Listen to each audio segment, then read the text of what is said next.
Online friends बनाना आज के time में बिल्कुल नॉर्मल हो चुका है। लेकिन सोचो, अगर वही ऑनलाइन फ्रेंड तुम्हारी जिंदगी का सबसे बड़ा नाइटमेयर बन जाए। ये कहानी किसी मूवी या फिक्शन पर बेस्ड नहीं है। ये एक रियल केस से इंस्पायर्ड कहानी है। सो गाइस, आज की कहानी इसी बात से जुड़ी है, कैसे एक छोटी सी गलती किसी की पूरी जिंदगी बर्बाद कर सकती है। हेडफोन्स लगा लीजिए और चलिए इस कहानी के अंदर चलते हैं। ये कहानी है एक 14 साल की लड़की की, जिसका नाम था एरिन। एरिन साउथ कोरिया के उल्सान शहर में रहती थी। एक दिन उसकी मुलाकात ऑनलाइन एक लड़के से होती है, जिसका नाम था तेसुक। तेसुक भी कोरिया के ही मिरयांग शहर में रहता था। दोनों की दोस्ती ऑनलाइन शुरू होती है। कभी टेक्स्ट पर बातें, कभी कॉल्स पर घंटों घंटे बातें होती रहती थी। लेकिन इन दोनों ने कभी रियल लाइफ में मिलकर बात नहीं की थी। धीरे धीरे दोनों एक दूसरे को काफी अच्छी तरह जानने लगे। उनकी ऑनलाइन फ्रेंडशिप को पूरा 1 साल हो चुका था।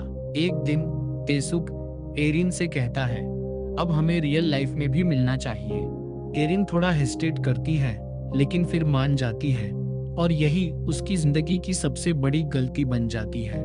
एरिन उल्सान छोड़कर मिरयांग जाती है, सिर्फ तेसुक से मिलने के लिए। जब एरिन उस लड़के के घर के बाहर पहुंचती है, वो डोरबेल बजाती है। दरवाजा खुलता है, सामने तेसुक खड़ा होता है, लेकिन उस वक्त उसके हाथ में एक लोहे की रोड होती है। एरिन कुछ समझ पाती उससे पहले ही तेसुक उसके सिर पर जोर से वार कर देता है। एरिन वही बेहोश हो जाती है। उसके बाद तेसुक एरिन को घसीटकर एक कमरे में ले जाता है। वहां सिर्फ तेसुक ही नहीं, उसके 11 और दोस्त भी मौजूद होते हैं। और फिर जो हुआ वो सोचना भी मुश्किल है। एक एक करके सब मिलकर एरिन के साथ जबरदस्ती करते हैं।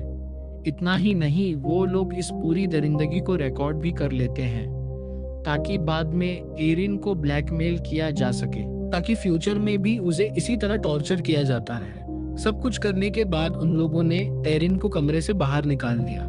एरिन सिर्फ 14 साल की एक मासूम बच्ची थी।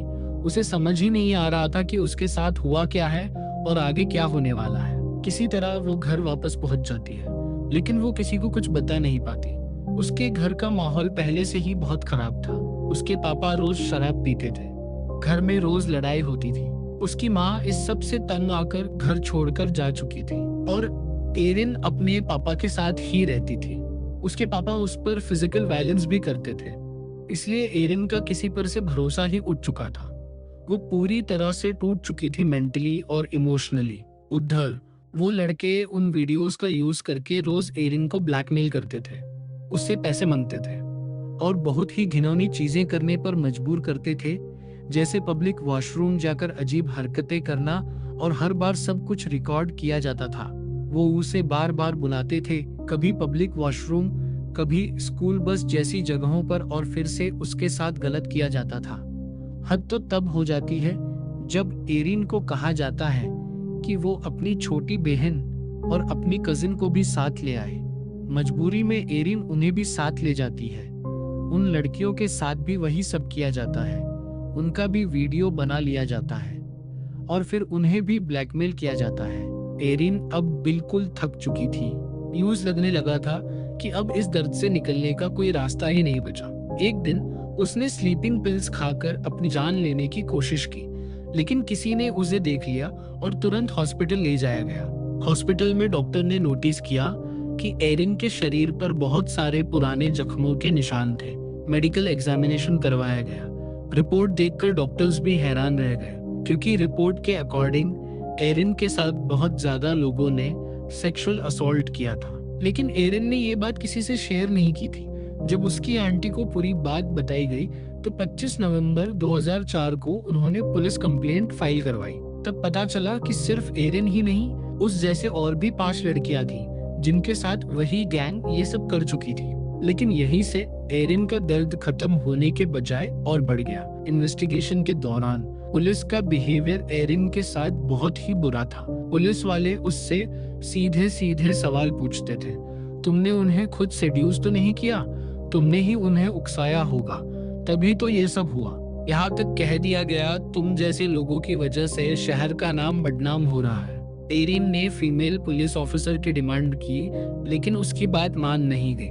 जब क्रिमिनल्स को आइडेंटिफाई करने के लिए एरिन को पुलिस स्टेशन बुलाया गया तो उसे उन्हीं लोगों के सामने बिठाया गया और एक एक करके पूछा गया, क्या इसने तुम्हारे साथ रेप किया? क्या इसने तुम्हें यहाँ टच किया? क्या इसने ये चीज फोर्सफुली इंसर्ट की? इस तरह के सवालों से एरिन को मेंटली फिर से तोड़ दिया गया। हद तब हो गई जब पुलिस ने एरिन की इंफॉर्मेशन मीडिया में लीक कर दी। इसके बाद क्रिमिनल्स के पेरेंट्स को एरिन के बारे में पता चल गया। वो एरिन के घर आए और उसके पापा को पैसे देकर केस वापस लेने के लिए मजबूर कर दिया। एरिन के पापा को इस बात से कोई फर्क नहीं पड़ा कि उनकी बेटी के साथ क्या हुआ था। उन्होंने 50 मिलियन वन लेकर एरिन से पिटीशन पर साइन करवा दिए। एरिन ने लगभग 44 लोगों को आइडेंटिफाई किया था, लेकिन सिर्फ 10 लोगों को ही सजा मिली। बाकी सब माइनर्स थे, इसलिए उन्हें छोड़ दिया गया। एरिन को कभी पूरा इंसाफ नहीं मिल पाया। ना उसके पापा ने उसका साथ दिया, ना सिस्टम ने। जो पैसे उसके पापा ने लिए, उनका 1 रुपया भी एरिन के ट्रीटमेंट, एजुकेशन या फ्यूचर पर उसे नहीं हुआ। एरिन दोबारा कॉलेज ज्वाइन करना चाहती थी, लेकिन किसी भी कॉलेज ने एक रेप विक्टिम को एडमिशन देने से मना कर दिया। इस वजह से उसकी पढ़ाई भी वहीं रुक गई। और जहां उस देश में मिनिमम क्वालिफिकेशन के बिना जॉब मिलना मुश्किल होता है, वहां एरिन को कोई अच्छी जॉब भी नहीं मिल पाई। आज एरिन फाइनेंशियली भी टूट चुकी है और मेंटली भी। एक 14 साल की बच्ची के साथ इतना सब कुछ हो गया, लेकिन आज भी उसके साथ खड़े होने वाला कोई नहीं है। ना उसका परिवार, ना सोसाइटी, ना सिस्टम। और इसी के साथ आज की कहानी यही खत्म होती है। अगर आपको ये कहानी पसंद आई हो तो वीडियो को लाइक कीजिए और चैनल को सब्सक्राइब जरूर कीजिए, ताकि आने वाली ऐसी ही रियल क्राइम और हॉरर स्टोरीज आपसे मिस ना हो। तब तक के लिए अपना और अपने परिवार का ख्याल रखिए।